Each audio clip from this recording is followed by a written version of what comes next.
तो चलिए आज बात करते हैं सयाका मुराता के नॉवल वर्ल्ड 99 के। हाँ, वही जिन्होंने कन्वीनियंस स्टोर वुमन लिखा है। देखते हैं कि इस दुनिया में आखिर क्या खास है। ये नॉवल एक बहुत ही बुनियादी लेकिन गहरे सवाल से शुरू होता है। क्या कभी ऐसा महसूस हुआ है कि दुनिया को देखने का हमारा नजरिया दूसरों से बिल्कुल अलग है? तो यहीं से कॉन्सेप्ट आता है वर्ल्ड 99 का। ये क्या है? ये असल में एक सीक्रेट पर्सनल दुनिया है। कहानी की मेन कैरेक्टर है मीना और ये उसकी अपनी हकीकत है जो बाहर के नॉर्मल दुनिया से जाहिर है बिल्कुल मेल नहीं खाती। और ये समझना बहुत जरूरी है कि मीना के लिए ये कोई कल्पना या वहम नहीं है। ये उतना ही सच है जितना हमारे लिए हवा या जमीन। ये उसकी असलियत का एक अहम हिस्सा है। तो जब किसी की दुनिया इतनी अलग हो तो उसकी जिंदगी में किस तरह की मुश्किलें आती हैं? चलिए देखते हैं। यहां इन दोनों दुनियाओं का फर्क साफ नजर आता है। एक तरफ है वर्ल्ड 1 यानी समाज की दुनिया, जहां सबके लिए एक जैसे नियम हैं, एक जैसा व्यवहार करने की उम्मीद की जाती है, जिसे हम कॉमन सेंस कहते हैं। और दूसरी तरफ है मीना की दुनिया, जो उसकी अपनी कामजुन और उसके अपने लॉजिक पर चलती है। और इसी फर्क की वजह से मीना को हमेशा एक अजीब या एबनॉर्मल समझा जाता है। और यही वजह है कि वो बचपन से लेकर बड़े होने तक हमेशा खुद को बहुत अकेला महसूस करती है। यहाँ एक बहुत ही जरूरी बात सामने आती है। वर्ल्ड 99 कोई बच निकलने की जगह नहीं है। ये तो एक तरह का मेंटल टूल है, एक डिफेंस मैकेनिज्म जो मीना को इस उलझी हुई नॉर्मल दुनिया को प्रोसेस करने में मदद करता है। ये उसकी अपनी हेल्पिंग लाइन है। लेकिन कहानी में एक बड़ा ट्विस्ट तब आता है जब ये सिर्फ मीना की पर्सनल कहानी नहीं रहती। ये एक यूनिवर्सल बात बन जाती है कि शायद हम सबकी अपनी अपनी एक सीक्रेट दुनिया है।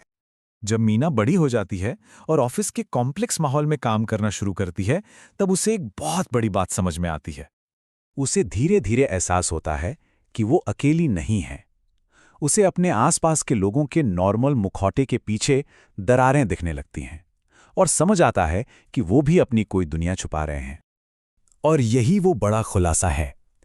हर कोई अपना एक वर्ल्ड एक्स छिपा रहा था।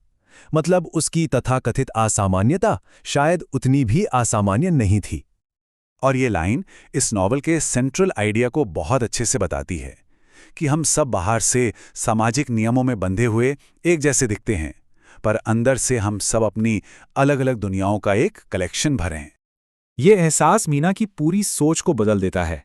उसे समझ आता है कि उसकी दुनिया कोई कमी या खराबी नहीं, बल्कि इंसान होने का एक बुनियादी हिस्सा है। तो ये नई समझ मीना को अपनी जिंदगी को बेहतर तरीके से जीने में कैसे मदद करती है? अब वर्ल्ड 99 मीना के लिए कोई बीमारी नहीं है जिसे छिपाना पड़े, बल्कि ये उसकी पहचान का, उसकी आइडेंटिटी का कोर हिस्सा बन जाता है। वो इसे दबाने के बजाय एक ताकत की तरह इस्तेमाल करना शुरू कर देती है। तो ये मेंटल ओएस का आइडिया बड़ा कमाल का है। वर्ल्ड 99 अब मीना का पर्सनल ऑपरेटिंग सिस्टम बन जाता है, जिससे वो बाहरी दुनिया के शोर को फिल्टर करती है और हकीकत को अपने हिसाब से समझती है। अच्छा, तो ये नया ऑपरेटिंग सिस्टम काम कैसे करता है? स्टेप 1, बाहरी दुनिया के शोर को फिल्टर करना। स्टेप 2, हकीकत को अपने हिसाब से ढालना।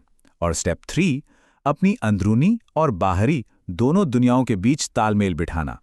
इससे वो खुद को खोए बिना दुनिया में जी पाती है। और ये सब हमें नॉवल के सबसे शांत लेकिन सबसे पावरफुल मैसेज तक ले जाता है। खुद को जैसे हैं वैसे होने की इजाजत देना।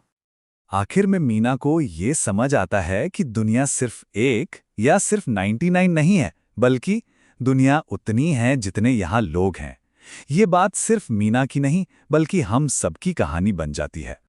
तो वर्ल्ड 99 से हम क्या सीख सकते हैं? पहली बात ये कि जो नॉर्मल दुनिया हम देखते हैं वही अकेली सच्चाई नहीं है। दूसरी, हमारी अपनी पर्सनल दुनिया कोई खामी या वहम नहीं है। और सबसे जरूरी बात, हमें इसे छिपाकर जीने की कोई जरूरत नहीं है। आखिर में मैसेज बहुत सिंपल है, अपनी दुनिया को थामे हुए जीते रहना ठीक है। यह नॉवेल एक तरह से हर उस इंसान को परमिशन देता है जिसने कभी भी खुद को औरों से अलग महसूस किया है। और आखिर में ये कहानी हमें एक सवाल के साथ छोड़ जाती है, जिसके बारे में हम सब सोच सकते हैं।